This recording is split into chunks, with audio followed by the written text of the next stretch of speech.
Hey, everybody. Welcome to the live stream. Before we start broadcasting our pre-recorded episode 374 of the show, I Doubt It with Dollemore, which I might add, if you are not subscribed to already on Apple Podcasts, formerly known as iTunes, or Google Play Music, or Stitcher, or wherever you happen to get podcasts, this is what you would subscribe to. Well, not this, but the audio version that will later be released 10 minutes after this live stream. What I do on YouTube is not the podcast. Something completely separate than the podcast, than what this is. Is that sufficiently... Yeah, what episode number is this again? 374 of I Doubt It with Dollemore. Did you need to know the name of the podcast as well? That was not necessary, but I appreciate it. Was that superfluous information? It was, but that's okay. All right. More detail is better than It seems like that is the case. Better than less detail. Yeah. All right. Well, let me get settled here. I will, I guess, share it to my social network today, Junior.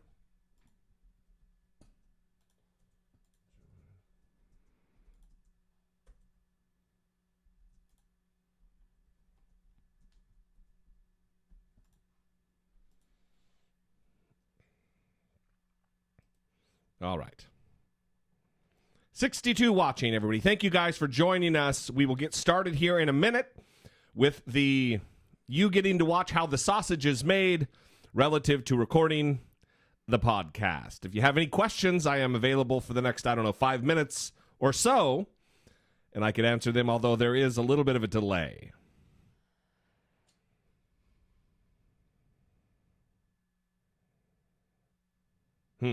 Cortland, I don't know. I'll have to check into that. Thank you for that information. Error establishing a database connection. Yeah, I just went there. That's what it says. When you just go straight to the website? Dollemore.com, yeah. That seems like a problem. Interesting. We will get my web guy on that. Thank you for telling us that, because we don't usually go to Dollemore.com. It shouldn't prevent you from subscribing to the show via some podcatcher, though. Yeah. So.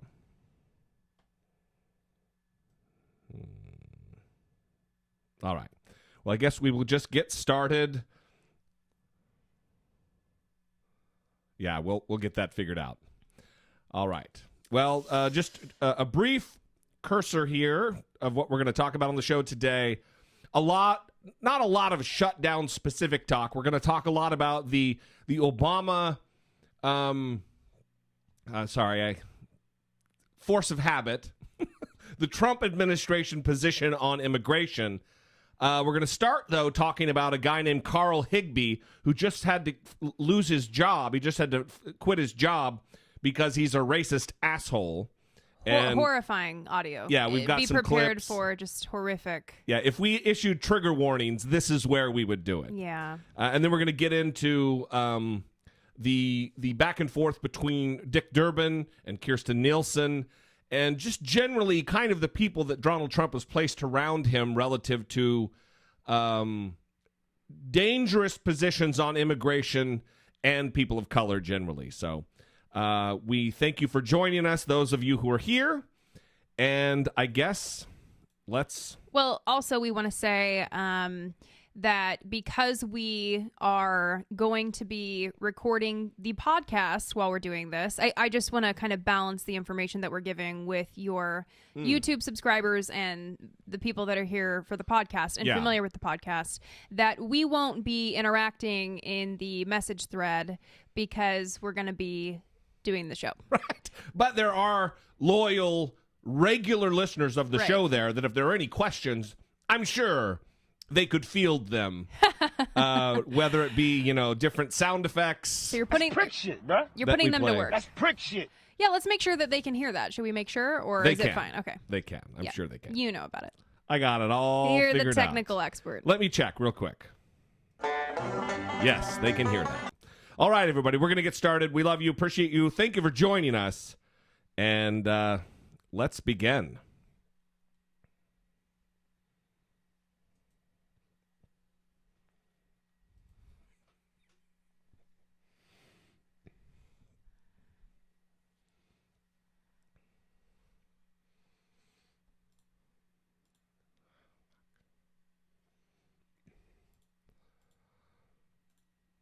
All right, everybody. Thank you for joining us. Welcome to episode 374 of I Doubt It with Dollemore. I am your host, as always, Jesse Dollemore. And seated across from me, this long Thanksgiving-like table, my beautiful and talented co-host, Brittany Page. So we had a little bit of an issue. You're launching right in, huh? Well, I feel like we have to explain because Okay. I'm overwhelmed by guilt when we are. Oh, you're talking about missing an episode last week. When we're late, Oh, okay. when we have to skip an episode. I thought you were launching right into the bee sting We're episode. not. No, Oh. we'll get there. We'll get there. But I always feel guilty when we're late or skip an episode, and we were left without power for like 12 hours or something. Yeah, It was yeah. like 10 hours, 10, 11, 12 hours. Something that's... Late into the darkness of night. Yeah, it seems like it should not be allowed. Or they should give you a discount or something if they're going to take your power for that long, because that is a substantial amount of time. But that is what Yes. resulted in the lack of an episode last week. So just to let everyone know, this will be a week of hashtag third episode. Third episode. And I don't know if you want to give the schedule of that or just have it be a surprise. Well, we'll throughout figure it the out. week. We're going to figure it out. Yeah. I mean, it'll probably be Wednesday and then Friday. Yeah. But that depends on news. I mean, if things kick off and it goes a little crazy. Yeah. I don't think it's going to be super hectic this week because they're dealing with the shutdown and the continuing resolution. They have a vote on the floor at 1 a.m. Eastern time tonight. So this might get resolved, and then we'll have other new shit to talk about. But we'll see. We'll see. We don't know. But thank you for your patience. Like, it is kind of weird that they can just turn your power off. Yeah. For an extended period of time. When I got home late that night, I reached into the freezer for a handful of ice, and it's not like you're going to tell them, oh, well, we're going to go to the other power company. Right. So, Yeah, you can complain to Edison all you want, and they will just tell you to F off. that is exactly Yeah, right. they don't care. But that was one part of a very hectic day. You also had a traumatic... Well, we both had a traumatic It wasn't experience. so traumatic for me. It was more traumatic for you. You have to admit that's the case. Well, I do remember you complaining and saying, oh, are you the one that was traumatized in this situation? So I feel as though... All right, let me set the stage. Okay, here we go. Brittany and I went to the grocery store. So exciting. We returned from the grocery store into the parking lot, and I opened the back door of the car, and I felt like I'm acting it out here. I felt like a prick. Yeah. I always feel like a prick, but this case, I felt like a prick in my hand. Right. And it On your finger. yeah, on the inside of my middle finger on my left hand. The hand with which I opened the door. Right. And then I got in the car, still kind of like, fuck, what was that? I feel like something pinched me. Yeah. And then I look down because it's still like, it's not going away. Right. Continuing to hurt. And it looks like there's a little, like a little pricker, like a stinger. Well, it was a stinger. I got stung by a goddamn bee. I don't know why I'm... It looked like a splinter, though. A splinter, that's what I was thinking And of. I've never been stung by a bee, so I've never had this experience. So you're showing that to me, and I'm like, yeah, I don't know what that is. Right. So then I'm like, so I flicked the stinger off. Yeah. And proceeded to drive away. And we're almost out of the parking lot. And we're in a part of the parking lot where, first of all, it's Southern California, so people drive like assholes. No. And we're pulling out, and Brittany loses her goddamn mind, is thrashing around, blonde hair akimbo all over the room, all over the inside of the car, and screaming maniacally. Yeah. I look over and I see Bit of a situation. a bee frantically trying to get out of the car. trying to get out of my hair. Anyway. Because what had happened was I was thrashing about, and the bee, I could hear it buzz buzz right in my ear hole, buzzing, Shit, bro. buzzing very That's loud, prick shit. Yeah. loudly, and I put my head in my lap and I was screaming, and you were trying to drive. Very dangerous situation. But, you know, I have never said that I'm good under pressure when it comes to animals or insects. Let me say this. If I'm ever attacked by an animal on the street, I'm fucked because you're going to be of no help to me. Yeah. I might as well have like a 5-year-old. They would be more help being able to administer assistance. Okay, well, here's the or thing. at least call for help. No. You're having a seizure inside the car because of the presence of a bee. Okay, you were complaining about how badly it hurts, and that was informing my reaction because I've never been stung by a bee. I wasn't complaining about how badly it hurt. Yeah, you're like, oh, my joints are starting to hurt. Not at like, that point. That was later. Okay, whatever. You were about to die, and and that was informing my reaction. Come on. I didn't want to get stung by a bee, even though I know that they can't sting twice or something, right? Well, who knew you knew? You don't put it together. You're not acting logically. You're acting like a maniac. Okay, but this definitely made the decision because, you know, Mark from Mark's Beehole, formerly Mark's Beehole. That's right. 720 apiaries. Yes, he has been wanting to sting me Friend with a of bee. the show. He's been wanting to have a bee sting me. Yeah. And record it on the show because he thinks that would be hilarious or whatever.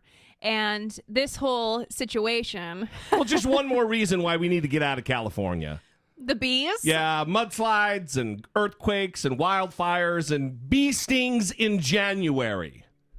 Normally, you don't have to contend with bees buzzing around in public. They should be in the hive. Well, and hiding under the door handle. Yeah, a slippery little On the bastard. attack. I mean, he knew what he was up to. Yeah. That bee. He was plotting. No good. Yeah, this is what I don't like about animals and Right. insects. They know what they're up to. All right. Well, that is what happened. I'm still a little bummed about it. How are your joints?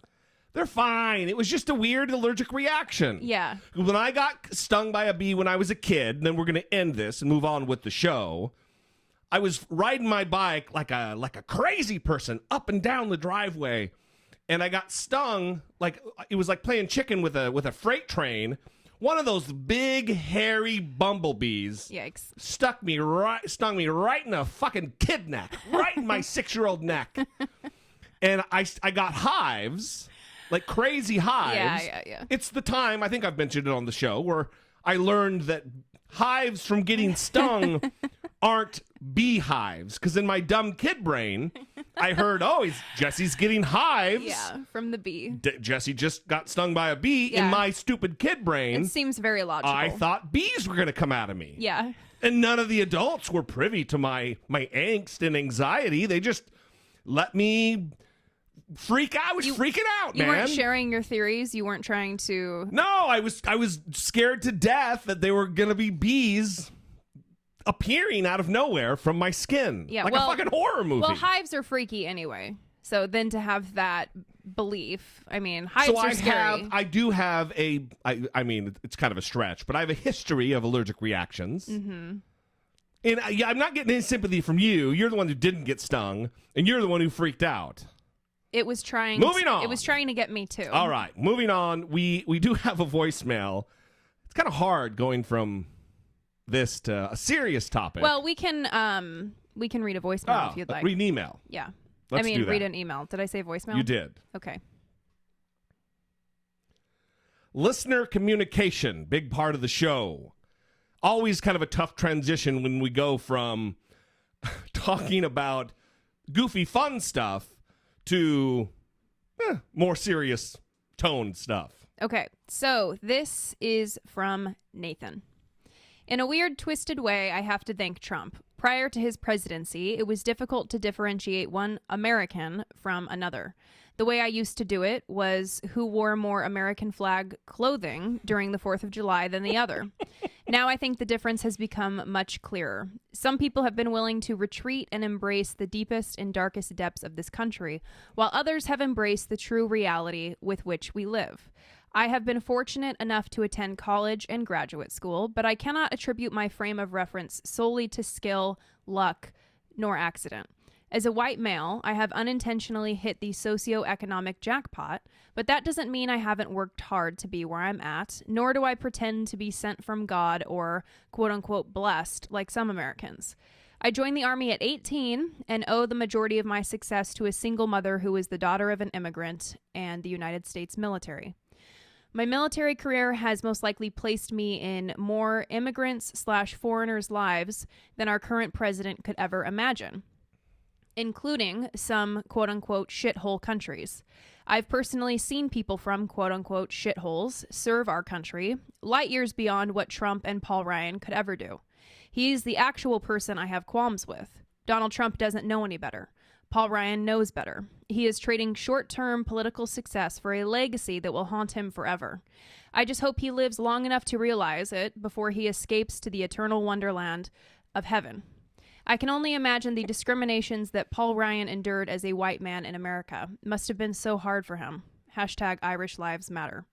Quick reality check. Paul Ryan. If Trump and the GOP were so sold on the #All Lives Matter movement, then why would they not be more open and diverse with their policy on immigration?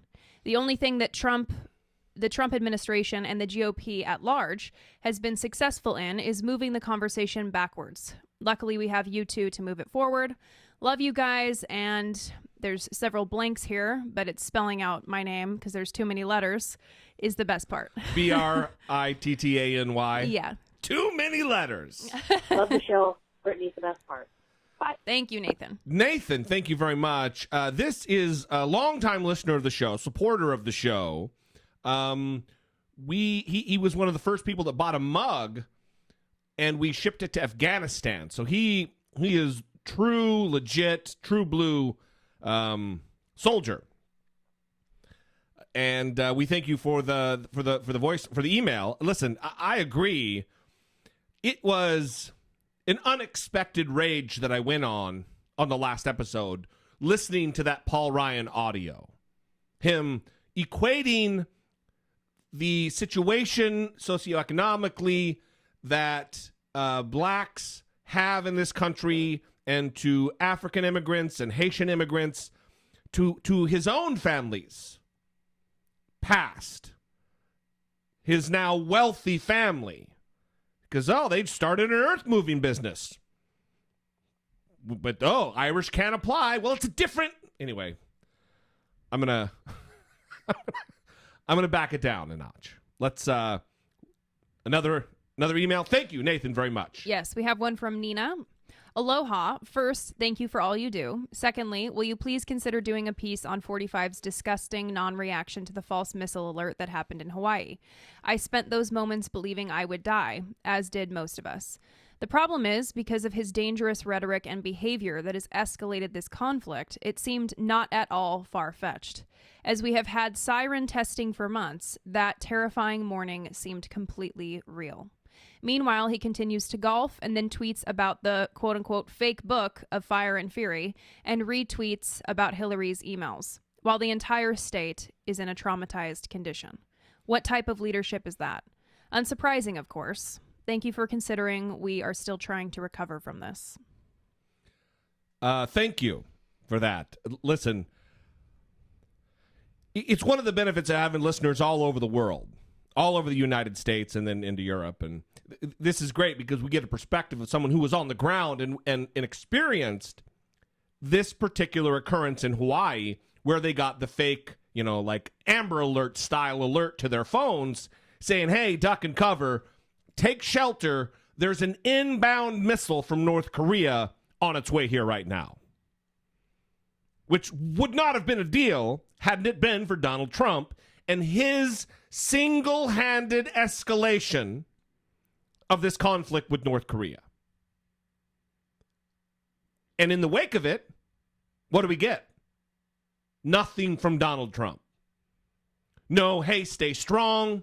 It was just a mistake. The federal government will assist Hawaii in any way they need to shore up their technologies or their systems or their mechanisms so an error like this doesn't take place again. Nothing like that. when he is singularly the cause of this happening. Not the cause of mistake, but there wouldn't be a need for a missile preparedness drills and such, evacuation drills, if it weren't for Donald Trump and his actions. Tweeting about Kim Jong-un being fat and short. Isn't that what he said? Yeah, he short. I he would never call him short and fat. All of those things. Ugh. But then, like you said, yeah, this is something that when I was watching the interview with David Letterman and President Obama, something that was on Netflix. If you haven't seen it, go watch it. It's super great. It's great, but it's also upsetting because you realize what we don't have anymore. That's exactly right. Which is a normal person in that office. And even though President Obama got elected and he was hated by so many people, and the racism that came out, he never tweeted about hating Republicans or attacking the Republicans, saying that Republicans were complicit in murders and things that Donald Trump does, making that divide between the two parties wider. And President Obama understood he governed all of America. Right. Those Americans who supported him and voted for him. Yeah. And also those who did not. He represented us all. Yeah. And Donald Trump tried to say things like that. Yeah, come on. But he's never demonstrated that he's That's right. capable of doing that. Talk is fucking cheap. Yeah. We want you to deliver on some of your talk. Not all your talk, Mr. Wall, and, the hate and all the bullshit. And it's partially because Donald Trump doesn't seem to have a grasp on any, belief or idea. We don't actually know what his positions are because as someone I've heard say, the person who has the upper hand with Trump is the last person that whispered in his ear. Which is problematic because the people who are around him the most are the ones who are influencing him. Yeah. Like Stephen Miller, who we're going to be talking about today. That's a problem. All right. Thank you for the email. We appreciate it. Stay safe out there in Hawaii. And know we're thinking about you.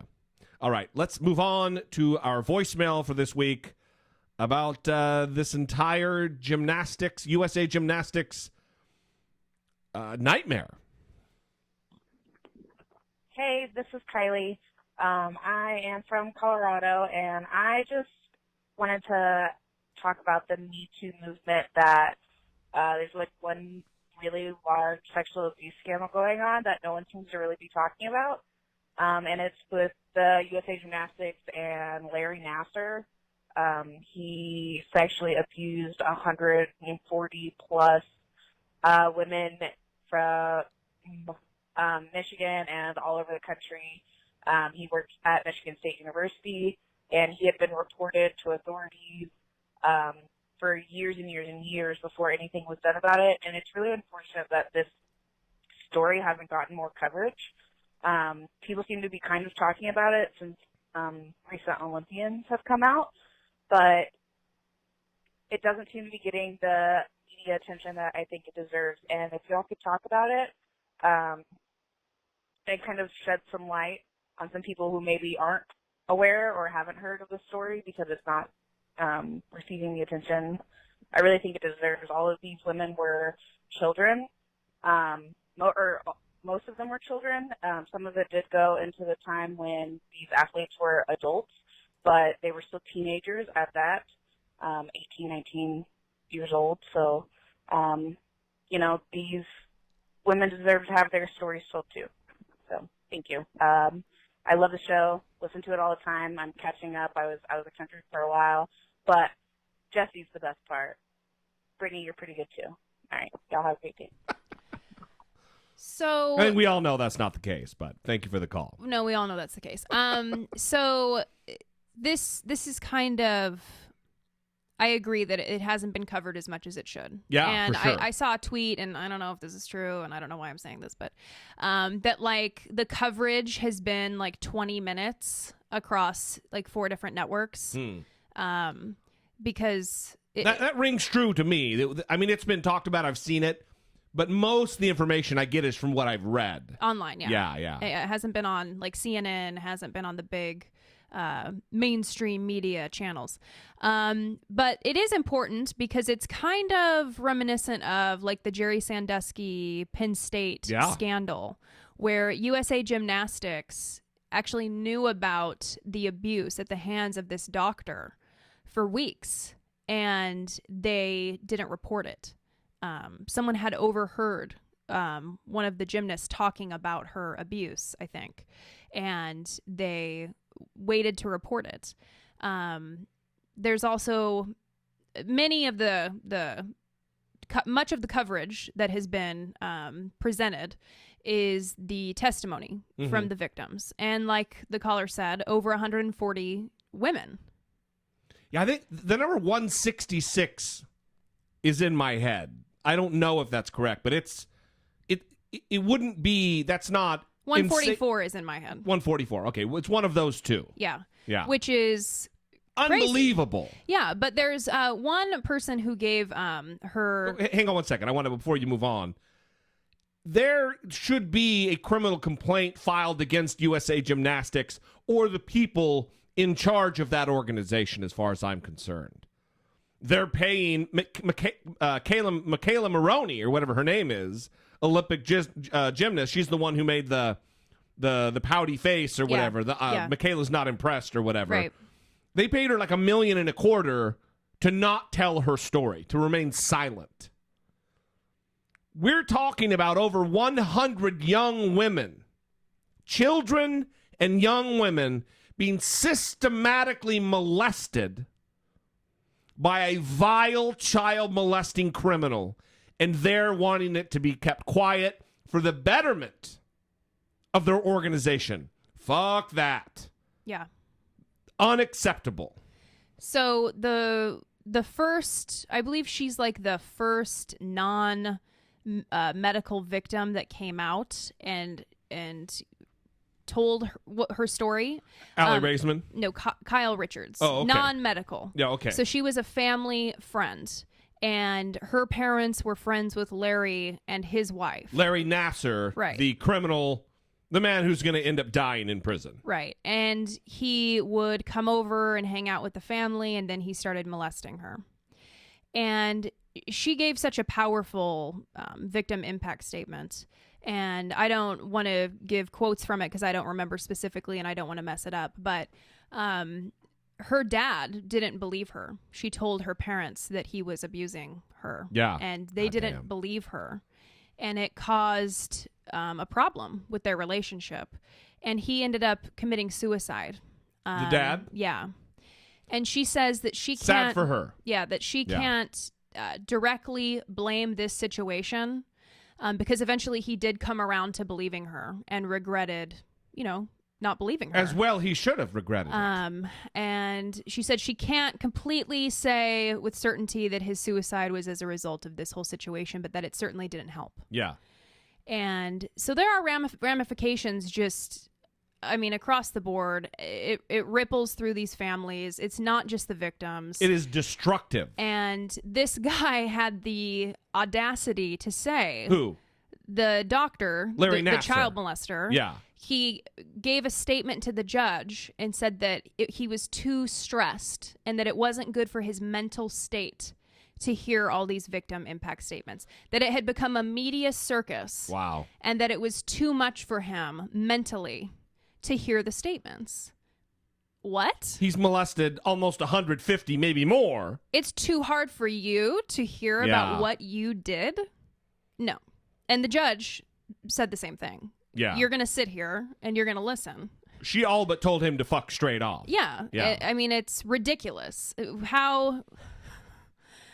What is happening with his brain? Yeah, what exactly? That tells you where the priorities lie. He's not taking account, a personal inventory of his crimes. He's not, it seems to me that he's not regretful. He's not, there's no contrition there. Yeah, or he's not recognizing the lifelong effects that this will have on these women. His behavior, his actions, his choices, and then he wants to try to weasel out of it. It's too much mental stress. Yeah, well, guess what? 144 women are having a lot of mental stress, and this is part of the process. And their families. Yeah. I mean, for sure, that's the crux of it, is your victims. Right. But it's not even the 144. It, like you said, it ripples out to where the entire family is affected. Yeah. People who are even thinking about it, this isn't to lessen the pain and the anguish of the actual victims, but think about families who they were treated by him, but maybe he didn't do anything to their daughter, and then they have to live in this not knowing space. There's torture and anxiety with anybody who came in contact with this jerk off. Right. He should die in prison. Well, and that's what the purpose of the victim impact statements. She's going to sentence him, the judge, I think, early next week. Yeah. And all these women were saying, this is the sentence that you should give, put him in there forever. And all of these statements are going to be informing her sentencing decision. Like over 90 women were going to give their account. It was going to take 4 full days. Yeah, and she said she would make more time available if more women wanted to come. Right. So. Yeah. In fact, Michaela Maroney, who took the settlement to not talk, several celebrities, including Chrissy Teigen and John Legend, offered like $100,000, which was the fine the amount. penalty if she did talk and disclose the information. Right. And several other celebrities said they'd split it. And Kristen Bell. But USA Gymnastics, I don't know if they released her in general or just they allowed her to testify and give her victim impact statement. So yeah, which is yeah, are you fucking kidding me? Don't congratulate them. Like, yeah. No, I'm not congratulating them. No, I know. No one should be congratulating them because that's just that shouldn't have even been a thing. Right. So. Ugh. Dicks. All right. Moving on. Support for I Doubt It with Dollemore comes from generous, engaged, intelligent, and good-looking listeners like you by way of Patreon. Your support on Patreon for as little as $1 a month helps keep the show going and move the conversation forward one podcast at a time. If you would like to join the ever-growing family of supporters, please visit patreon.com/I Doubt It with Dollemore. So we have 2 people who have upped their pledge on Patreon, and that is Wayne and Rainer. And then we have new patrons, Catherine and Chris. Yes. Thank you all very much, those of you who have decided to be even more generous than you've been in the past to up your pledge on Patreon. And then those who are new to the Patreon family, we appreciate it very much. If you are in the tier that you get stickers, we'll be sending them out. If you're in the tier of watching the live streams that are normally only for patrons, then we will see you there. Yep. If you're not in a position to support the show on a monthly basis on Patreon, we would love to see you buy a coffee mug or a T-shirt or look at the new secret project that's happening. Mm-hmm. You can go to dollemore.info for that. Yeah. And then there's always Amazon. If you buy shit on Amazon. Who doesn't? Who doesn't buy shit on Amazon? We're all guilty. You can go to dollemore.com/Amazon, and that'll redirect you to Amazon, where you can buy to your heart's content all of the quality goods that they have there. You don't spend any more, and if you're going to spend your money there anyway, why not help support your favorite show filled with news and ridiculous comment? That's us. Yeah. That's our show. It clearly. All right. We love you guys.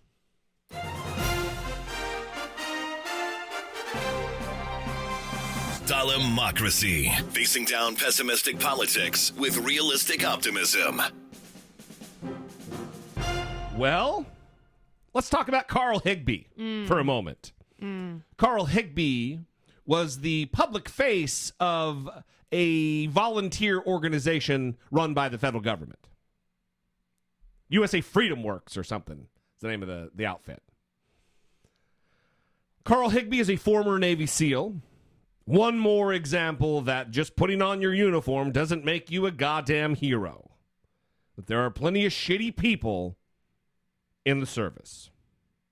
When do you think that'll go away? I don't know. Probably never, when you have idiots like Tommy Lahren and yokels like Donald Trump Jr. out there constantly talking about the service, even though none of those assholes served. You're going to get me started. I know. Well, I'm trying to lure you into the trap of calling one of them a dingus, because I love when you call people dingus. Other people like it when I call people ding-dongs. I prefer dingus. You like dingus? Yeah.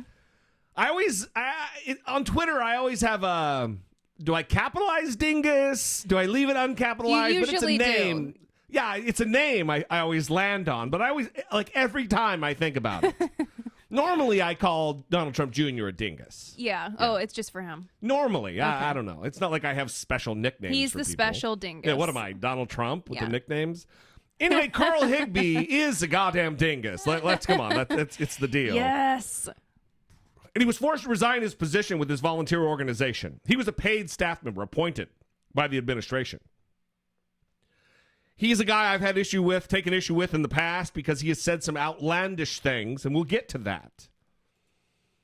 But let me give you a sampling of some of the audio that was uncovered or discussed, not uncovered because it's out there for public consumption, by Kyle, or what's the guy, the K-File. Sausage being made. Do you mean Andrew? Andrew Kaczynski. Yeah. That's right. The K-File from CNN. CNN doing good work, by the way. At K-File on Twitter. That's right. At K-File. K-File. He was looking for examples of this guy, of different opinions he's had about different things. And he found all this audio from 2013. From his podcast and different media appearances he's done. Yeah. His internet radio show, they kept calling it. Which makes me believe maybe it's not a podcast. Yeah. Because they would just call it they know what a podcast is. They just call it a podcast. Maybe they hate podcasts and they don't want to call it a podcast. Like, they don't want to say the word. They don't want to speak the word. Oh, they just hate podcasts so much the word gives them angst. Yeah. It's like getting stung by a bee in CNN. You never know. So listen to Karl Higby tell this first clip where he's talking about an online ad that he put out there to sell some firewood he had. Apparently he lives in Montana or Alaska where you need to buy firewood to heat your home. I grew up in a household heated by firewood. So I'm not maligning the use of wood to heat your home. Uh-huh. For all you firewood people out there. What an elitist. So it kind of goes sideways on him, though, because all he's doing is talking about putting an online ad and selling some firewood, and it devolved into a racist tirade. Only one person was actually cordial to me. Every other black person was rude. They wanted me to either load the wood, completely split it for them, or some sort of, assistance in labor. I believe that this translates directly into the culture that is breeding this welfare and the high percentage of people on welfare in the black race. It's a lax of morality. A lax of morality. Appointed by President Trump. Yeah. Listen, where's Donald Trump fight? Listen, it's not, you would think you'd have to search for this caliber of asshole to put inside your administration. And Donald Trump seems to have found every single goddamn one he could. Stephen Miller, Steve Bannon, Jeff Sessions, Karl Higby, every virulent racist he could find, he had his finger on the pulse. Yeah, I mean, how many of these cases do we have to see before we stop saying that this is all just, a coincidence? Oh, he just, making these excuses. Yes. Because things add up, right? And we can draw conclusions from these several different cases of the people that Donald Trump apparently surrounds himself with. And, I mean, why would he even be connected to this individual at all. This person who is saying these things on his radio show. So please imagine what he's saying in private at home with his friends. You're making the reverse point I was going to make with the last clip. Because the last clip, he said something on Fox News, not a shocker, and it is egregious. I don't know, my voice, a little squeal thing there, but egregious. And it makes you think, if he's saying that shit on the air, what the hell's he saying when he's not on the air? Well, then, his internet radio show. I don't say that with scorn because that's what we're doing here. But what you're saying is even more. What's he saying at home with his buddies over a Budweiser? Right. You know that guy drinks, shitty sports beer. Yeah. Watered down bullshit. I'm sure it's high-level scotch. Listen to this. Another virulently racist, hateful screed about blacks and believing that their breeding is a form of employment for them. I don't care what color your skin is, but I do care what action you take. Why is it okay for people like Louis Farrakhan to say that white people are promoting birth control to black women because they fear becoming a minority? Oh, I just don't want to be a dad. Are you serious? If a white guy said something like that, he'd be buried under the jail. Aside from the fact we're promoting birth control to black women because of the incredibly high rate of children born out of wedlock that are undercared for or not cared for at all. The taxpayers are tired of supporting government checks to going to these people who think that breeding is a form of employment.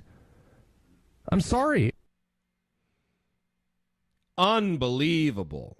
And these people are laughing. Yeah, the fucking idiot peanut gallery in the background there. Well, I also love how he's saying if a white guy said this, he would be whatever he said. And you just said it, dickface. Yeah, you're saying it. And there have so far been no repercussions until now when you were finally outed. This is from 2013. Yeah, so you've had 5 years ago. Yeah, he's had all of this time to be behaving this way. And then finally all of this comes out. Also, very poignant that the first words of this sentence were, I don't care what color your skin is. You always know when someone says, I don't care what color your skin is, something terrible is going to follow. I don't see color. God damn. And then also the clip ends with, I'm sorry. I'm sorry. I'm sorry. I'm just sorry about that, guys. Well, he has apologized for all this, by the way. Oh, yeah. What's his apology say? I'm sorry. I'm sorry. I'm not sorry. I'm sorry. I'm not sorry that my words were published. I am sorry that I said them in 2013. He's like putting the year as though that matters. You're still an adult. Okay. You were how old when you made those comments? Those words do not reflect who I am or what I stand for. I regret saying them. So what was he doing? What was he playing a character? Okay. He goes on. Last night. Wait, let's save the rest of the apology. Okay. There's more clips. Yeah. Of the wondrous racism, bigotry, xenophobia from Karl Higby, former Navy SEAL hero. Karl Higby. Listen to him talk about Muslims in this clip. It was called Islamophobe the other day. I said, no, I'm not afraid of them. I don't like them. Big difference. And they were like, well, you're racist. I was like, fine. If that's the definition of it, then I guess I am. Fine. If that's the definition, then I guess I am. Yeah. Who are the idiots who think this is... It was Tommy Lahren in the goddamn background right there? Oh, ha, ha, ha, you're so funny, Karl Higby. I don't know.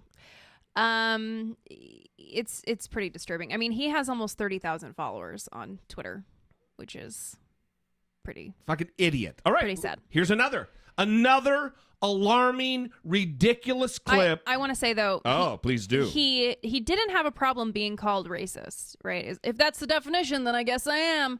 And you see that a lot with people where, someone tells them they're racist, and rather than pausing and reflecting on why someone said that. Yeah. I even had someone say, I'm so sick of people calling me racist. Have you considered why so many people are calling you racist? So many that you're sick of hearing it. Right. Maybe there's something to it. I don't know. Listen. Just take a little bit of time. Look into that. Just a little bit of time. It is one of those things where, Donald Trump I'm the least racist. If you have to constantly be reassuring people how not racist you are, that's a fucking red flag, is it not? Yeah. You know how many times I have to defend myself against the claim that I'm racist?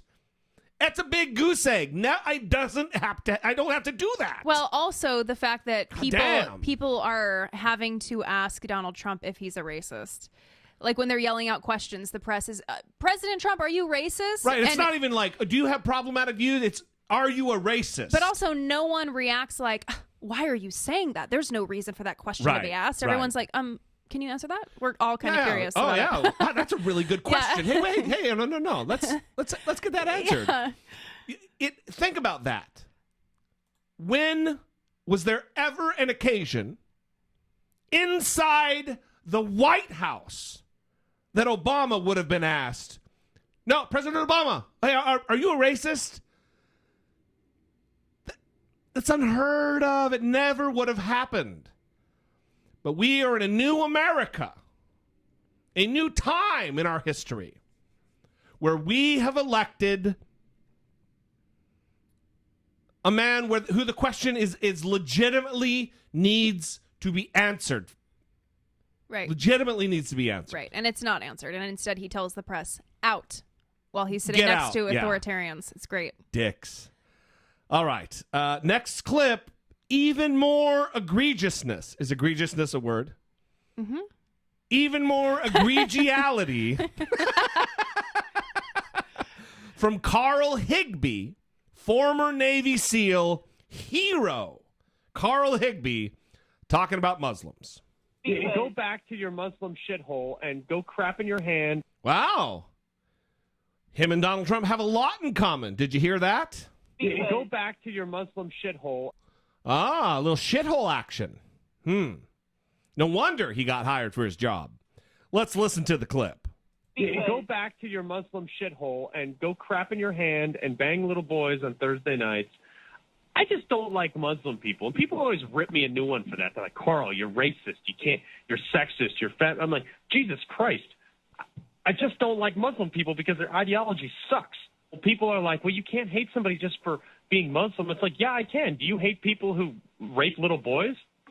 Well, they say, oh, of course, they're just terrible people. Well, yeah. Well, most Muslims believe that, to have sex with men is okay, which I don't like at all. But second off, it's the ideology of a child molester. The ideology of a Muslim is what I don't like. They are screwed up in the head, and it pisses me off. Oh, it pisses him off. I'm sorry. He's really sorry. I'm sorry. What planet is he living on? Also, what ideology do child molesters have? Is there like a preset defined ideology that they live by? I don't think he understands even words. He's a hateful fucking moron. So I don't understand what he's talking about, and right. I mean, all of the clips that you've played, I'm really confused. I don't understand who was listening to this show thinking, oh, these are great points. Yeah, he makes a lot of sense. That's terrifying. He also said, oh, everybody calls me racist. I'm like, Jesus Christ, if that's what it is, I guess that's what it is. Well, that's what it is, Karl. That's what it is. What does he think when, like, he hears the reports of gays being thrown off buildings, right? What does he think? It's got to be very conflicting for him because he hates the gays. Yeah, I don't. But he also hates that radical Muslim ideology that would have them thrown off a building. Oh, that's got to be just a like, where is he? conflict. Where is he getting this information? Where? I don't know. They don't teach it in the military. They don't teach this kind of bullshit. This festers. This is a couple of morons get together and they start compiling the information that they have, and it's half-wit logic. Well, and he did serve in Iraq. Yeah. And I wonder, are there people, members of the military, who speak this way with of course fellow there are. military, and they don't? That's allowed. That no one would complain about it? Or what if, an upper level person heard something? Would they be reprimanded? Would they get in trouble for expressing these views? Because it seems like it would make them more aggressive in the field, possibly. Yeah, I don't think this kind of talk where I hate Muslims. Right. I think a critique of ideology, a critique of the faith, a critique of the ideals, maybe, right, of Islam would be possible. But when you start talking about cutting a wide swath of hating Muslims, right, I think especially if you're SEALs are different because they don't go on your standard patrols because they're more specialized. Yeah, they're special operators, so it's different. Yeah. And I wasn't a special operator, so I don't know how that atmosphere is. Yeah. It's just alarming hearing someone speak that way because, like you said, he isn't criticizing ideas. He's not criticizing. None of what he's criticizing has been ideas. He's saying that he hates people, that he dislikes people. Right. And that's disturbing. So Brittany worked backwards from the very first clip. Sorry. No, we're simpatico. You figure out where I'm going with stuff. Listen to Karl Higby. Navy SEAL. Karl Higby. Hero. I'm doing air quotes. Hero. Karl Higby talking about how the Japanese internment camps set a precedent for a Muslim registry. This was on Megyn Kelly's show on Fox News during the time that Donald Trump made his announcement that we need to do a Muslim ban until we figure out what the hell is going on. But this seems like something else, which is if you're coming over, I mean, this is what I'm reading, okay? This is that again, the Kansas Secretary of State, Chris Kobach, who helped write the tough immigration laws in Arizona, said today that Trump's policy advisors are discussing drafting a proposal to reinstate a registry for immigrants from Muslim countries,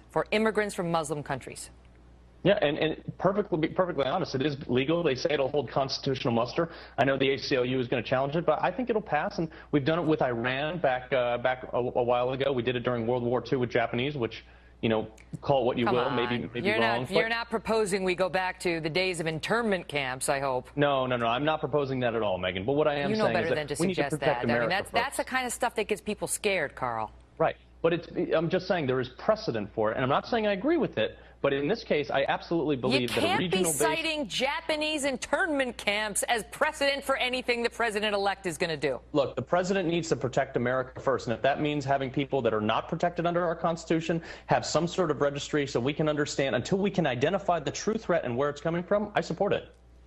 You get the protections once you come here. All right. Karl, good to see you. Thank you, Megyn.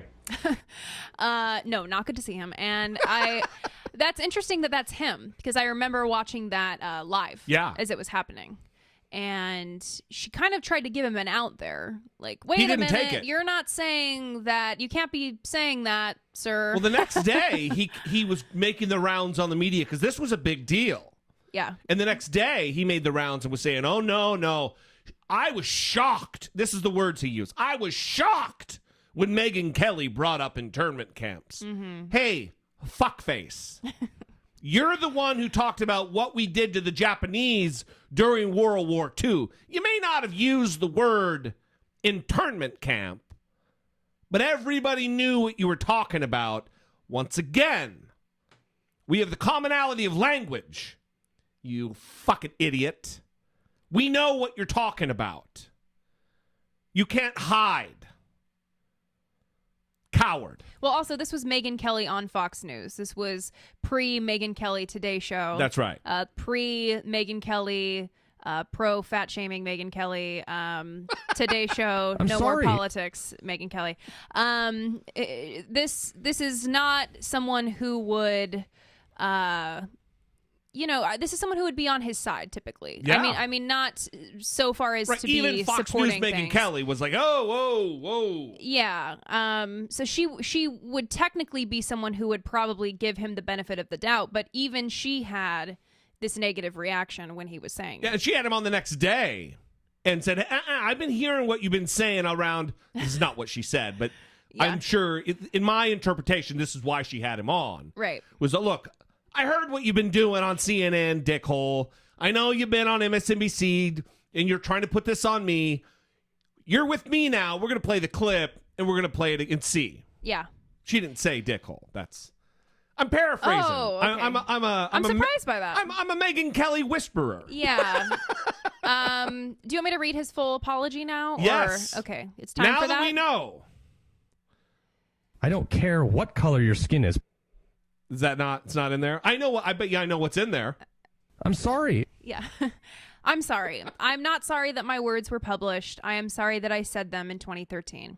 Those words do not reflect who I am or what I stand for. Yeah, they do. Yes, they do, Karl Higby. I regret saying them. Last night, I informed the White House that I was resigning so as to not distract from POTUS's mini success. Mini? Did you run out of the 280 characters? No, because he has a hashtag. Mini success. Hashtag no excuses. Oh, no excuses. Yeah, but he's not done tweeting about Trump and supporting Trump and about the Women's March and the whole thing. All right. Well, listen, we're gonna push on now, and there's a theme here because these are the people that Donald Trump has chosen to surround himself with: the Stephen Millers of the world, the Karl Higbies of the world, Steve Bannon's, Jeff Sessions, other problematic racists, Donald Trump himself, it cannot be denied any longer, is a racist. Calling African nations shitholes. Why are we bringing these people from Haiti here? They all have AIDS. Everyone in Nigeria lives in huts. Even though Nigerian immigrants have double the rate of college education than Americans. Like 4 times the rate of graduate degrees. It might not be that high, but it's something radically higher. Donald Trump loves the poorly educated, though. He does love the poorly educated. So that's not helping the case. So listen to Erin Burnett from CNN taking Trump allies to task for shielding him for the hateful, racist, shit things that he says. A lot of shit. Oh, yeah, okay. How stupid do you think we are? Trump's allies in Washington are covering for him, and they shouldn't get away with it. The president called African countries S-hole countries, and it was racist. And tonight, Trump's allies are trying to pull a fast one on the American people. Today, Homeland Security Secretary Kirstjen Nielsen, who was in that heated meeting on immigration with President Trump and lawmakers, was grilled on Capitol Hill about what exactly the president said. And she conveniently couldn't remember. You said on Fox News that the president used strong language. What was that strong language? Let's see. Strong language, there was, apologies, I don't remember specific word. Okay. So if we're to take the secretary at her word, and she says she doesn't remember, quote, strong language used by the president of the United States, then surely she doesn't remember specific words by others in the room, right? I hear Senator Graham use profanity. I did hear tough language from Senator Graham, yes, sir. What did he say? He used tough language. Do you recall that the strong language he used repeated exactly what the president had said prior to that? I remember specific cuss words being used by a variety of members. So she does remember specific cuss words used by a variety of members of Congress, but not specific cuss words used by the president of the United States. So who does this administration think it's fooling at this point? Well, certainly not Senator Cory Booker. The commander-in-chief, in an Oval Office meeting, referring to people from African countries and Haitians with the most vile and vulgar language. The language festers.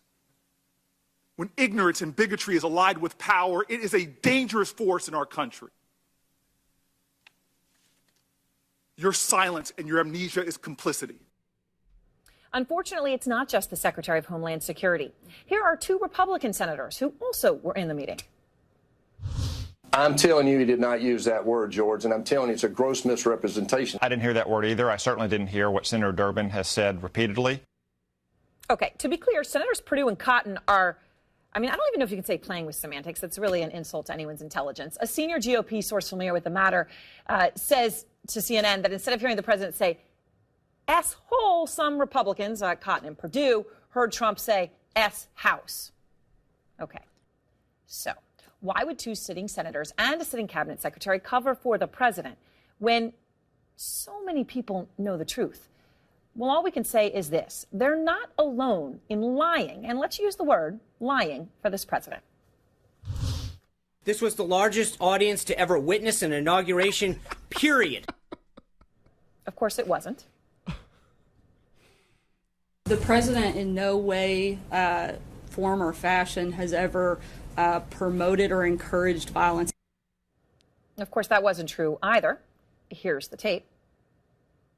Knock the crap out of him, would you? Seriously. Okay? Just knock the hell. Like to punch him in the face, I'll tell you. Or the president's national security advisor, when he came out, on his own, came out and knocked down reports that the president had revealed highly classified information in the Oval Office to the Russian foreign minister and ambassador. Here's H.R. McMaster. The story that came out tonight, as reported, is false. At no time were intelligence sources or methods discussed. Yet the president one day later directly contradicted McMaster, admitted to sharing the information with Russia. So many people seem willing to compromise their own honesty and integrity for this president.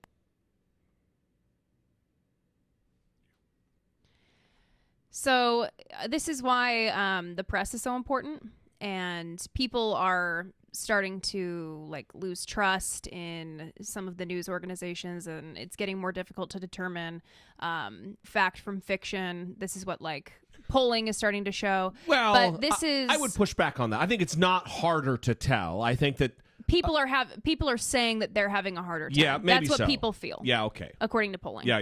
So that might not be reality, but that's how people feel. Yeah. And Donald Trump barking fake news all the time and this constant gaslighting and lying is not helping the situation, because you have Aaron Burnett playing video of the lie and then video of the truth. And you'd think that would clear it up right there. But then there's motivated reasoning where Donald Trump's supporters don't want to believe anything negative about him. And so you can say, look, they're lying. She used the word lying. Lies. And they are lying. And it still isn't convincing people. I saw comments on one of my videos the other day on Facebook or something, on Occupy Democrats or something, where a Trump supporter came on and was still holding to the claim that Donald Trump made early on in the campaign that he was self-funding his. She still believed that Donald Trump self-funded his campaign. That is another universe. That is wacky, whack-ass Whacktown. Is that a place? Because that's where she was. It's where we're living right now.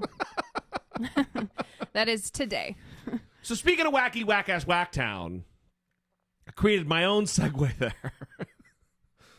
Let's talk about this particular thing that Aaron Burnett, some of the clips. Dick Durbin. I want to play the entire... This is ShitholeGate. ShitholeGate, yeah. Kirstjen Neilsen. Kirstjen with a J. Neilsen. Whose ancestry is Norwegian and Danish. Mm-hmm. She's from her ancestors come from Norway. I almost said Norwegia. Norway and Denmark. She is Scandinavian. She looks Scandinavian. Kristjen. Kirstjen. United States Secretary of Homeland Security.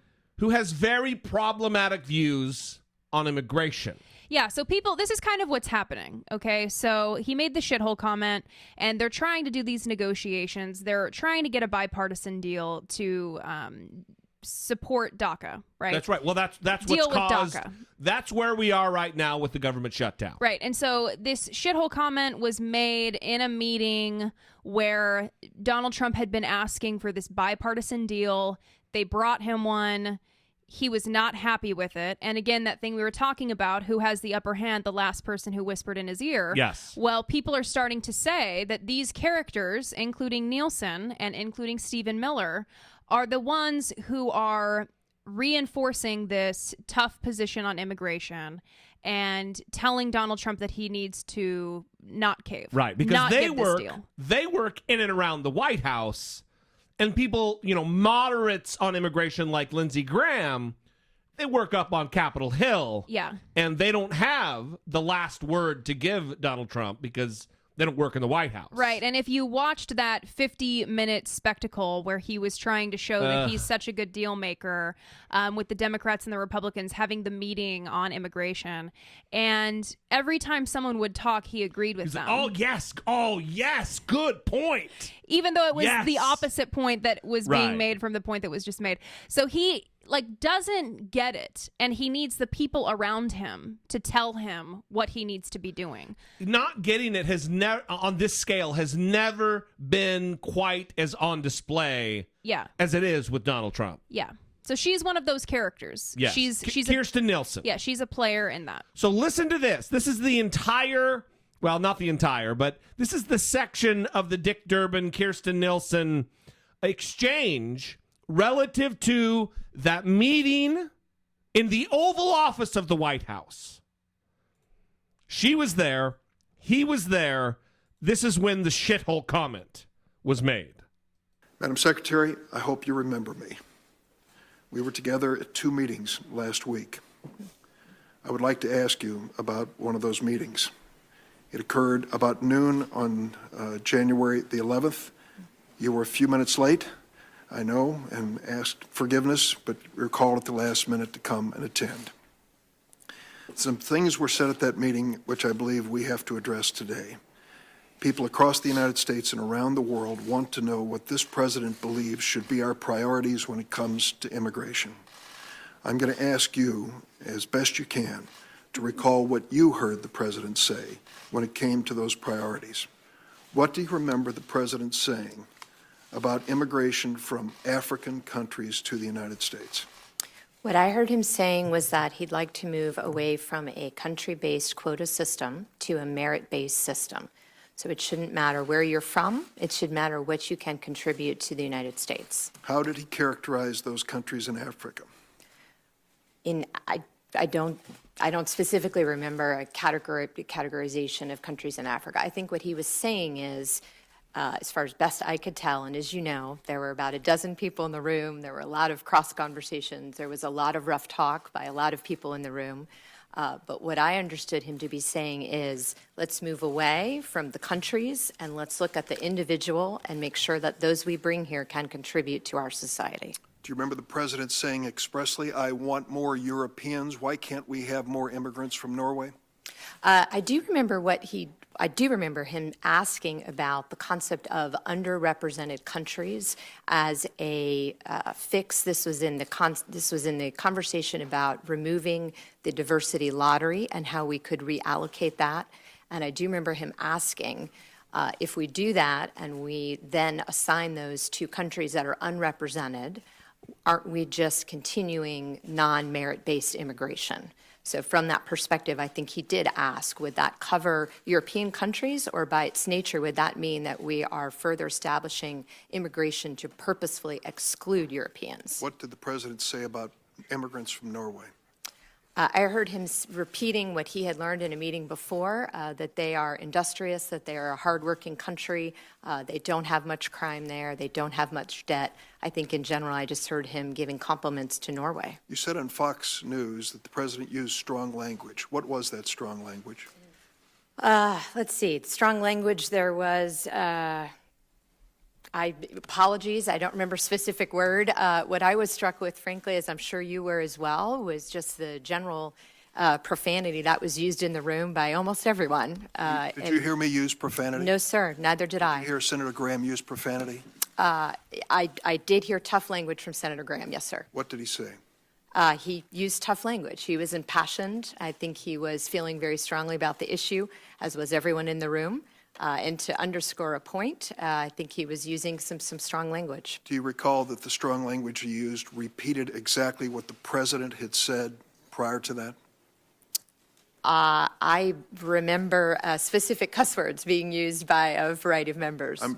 I'm not going to ask you to say those words here, but I will just say for the record, Senator Graham spoke up in a way that I respect very much, countering what the president had said about countries in Africa, reminding the president that his family did not come to America with great skills or wealth, but they came here as most families do, looking for a chance to prove themselves and make this a better nation.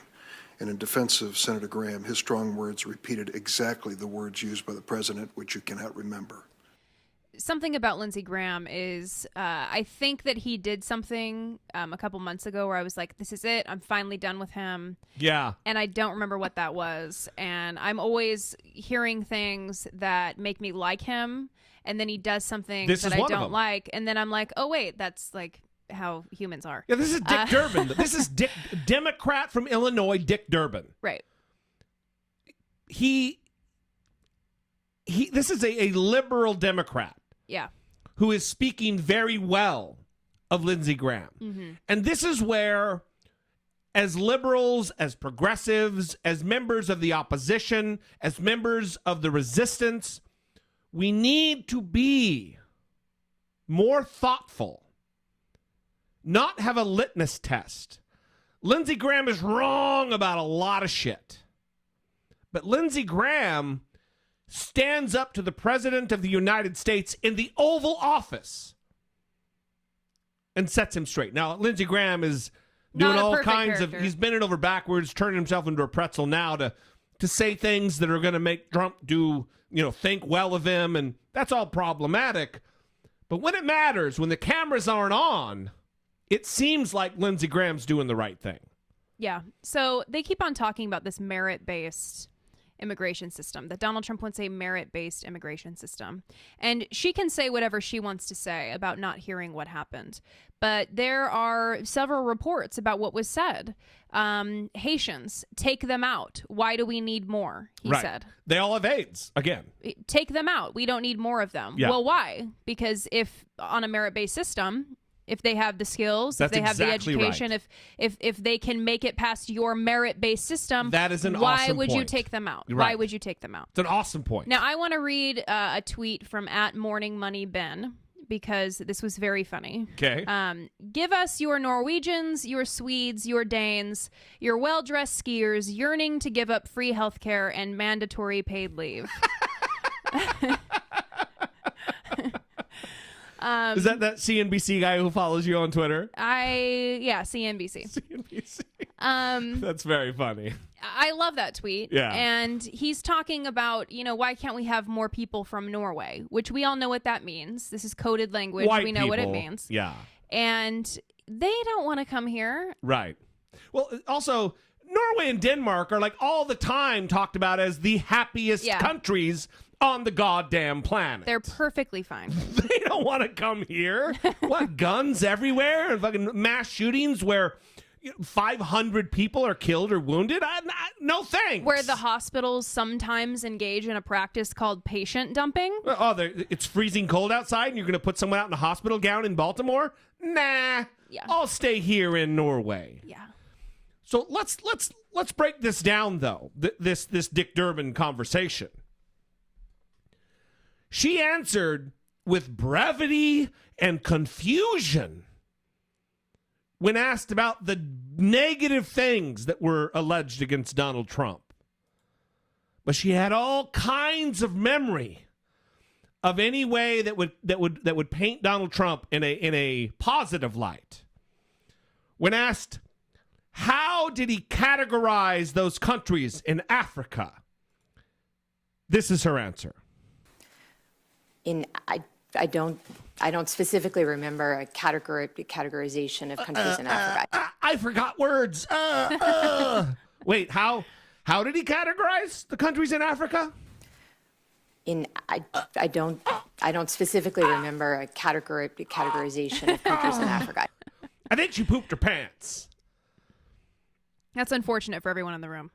So you said on Fox News, Secretary of Homeland Security, Kirstjen Nielsen, you said on Fox News that there was strong language used.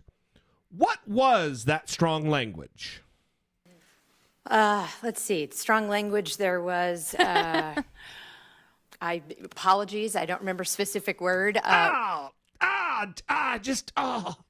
I've racked my brain. Well, here's what was really I happening. don't know. I need some time to think up a lie. I can't because there's too much pressure. Can't think of a lie. I can't think of one. And then when asked, but what did the president say about immigrants from Norway? I heard him repeating what he had learned in a meeting before, that they are industrious, that they are a hardworking country. They don't have much crime there. They don't have much debt. I think in general, I just heard him giving compliments to Norway. All kind of detail. Well, again, it reminds me of Jeff Sessions. Yes, very much so. When he didn't remember what he said to the Russians, but he remembers that it was above board. Everything was great. They didn't talk about anything that would be related to the investigation. Nothing problematic was said. Only good things. But he can't remember what they were, but it was only good. Yeah, well, no, the memory. I'm fully capable of being the Attorney General, but just some things I just don't remember sometimes.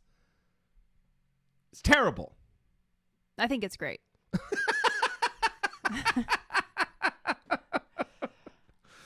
Well, there's one more part of her testimony that day that I wanted to talk about, and it's a little bit of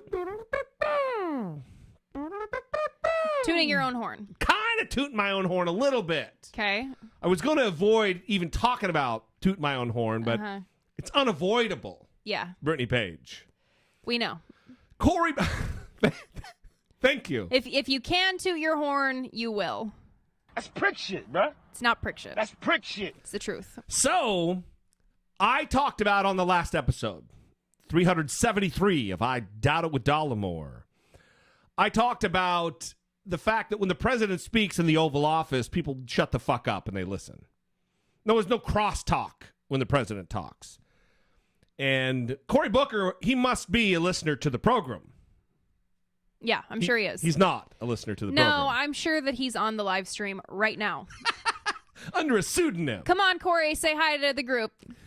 So Cory Booker echoed my thoughts. Yeah. Cory Booker agrees with me because it's logical. it's a rational statement. Cory Booker agrees with Jesse D. Why would he not? Why would he not? Now, I've been in the Oval Office many times, and when the commander-in-chief speaks, I listened. I don't have amnesia on conversations I had in the Oval Office going back months and months and months. And I've had individual meetings with the president, and I've had group conversations where there was, as you said, crosstalk. The bomber for advertising and campaign purposes that he fucked up the last word, crosstalk. Maybe they can dub in crosstalk.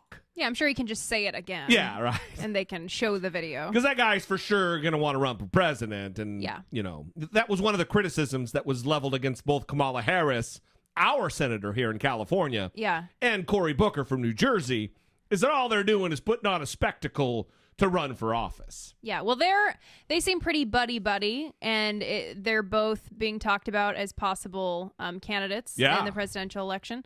So it'll be interesting to see how that buddy-buddy relationship changes once they announce they're running. Well, listen, I don't necessarily disagree that there was some grandstanding going on. Yeah. And that they want some sound bites to create a little bit of a wave of support for them moving into the elections. But nothing either one of them said I disagree with. Yeah, so. well, also when Jeff Sessions is being questioned and the Republican senators are like taking time to praise him and like be all positive, and I mean it's the same thing, but they're not being critical. So no one seems to have a problem with that, when they do that. Yeah. They can waste their time however they like. That's exactly right. So that leads us into where we are right now. This entire government shutdown is over immigration. It's over DACA. It's over Dreamers. And as much as the White House wants to blame the Democrats, this is not fucking reality. That's just not the case. In September, Donald Trump unilaterally ended DACA as we know it. And the only reason it's a fight right now is because he ended it, jeopardizing the safety, security, and lives of 800,000 participants in the program. That's on Donald Trump. And that Democrats are going to step into the gap and advocate for them, that's not a bad thing. I have reservations about the government shutdown and whether Democrats want to take blame for it, but all of that is political in my head. Those are just where the politics lie. Because the moral thing, the right thing to do is to take up for these people. Yeah. Well, and now you have people like Mitch McConnell and Paul Ryan tweeting things like, do the Democrats support Chip? Why are they blah, blah, blah? You had a chance on that months ago, assholes. Well, September 30th is when funding expired. So, right. Paul Ryan. Yeah, where are you, dickface? Where were you advocating for a clean chip bill? You fucking coward. The whole month of October, the whole month of November, the whole month of December. Right. You had time. And you're in control, Paul Ryan. You're in control of the House of Representatives that doesn't have it like the Senate.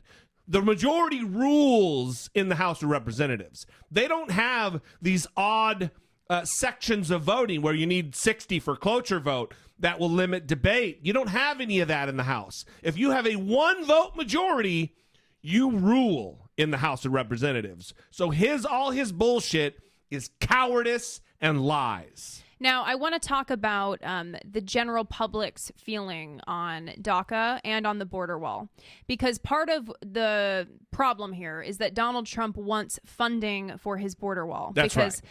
as we all know, he's kept all of his promises, and Mexico will be paying for it. No, it's not. Well, why is he needing funding from the Congress? Shouldn't he be going to the Mexican Congress? Because they're going to pay for the wall, not us.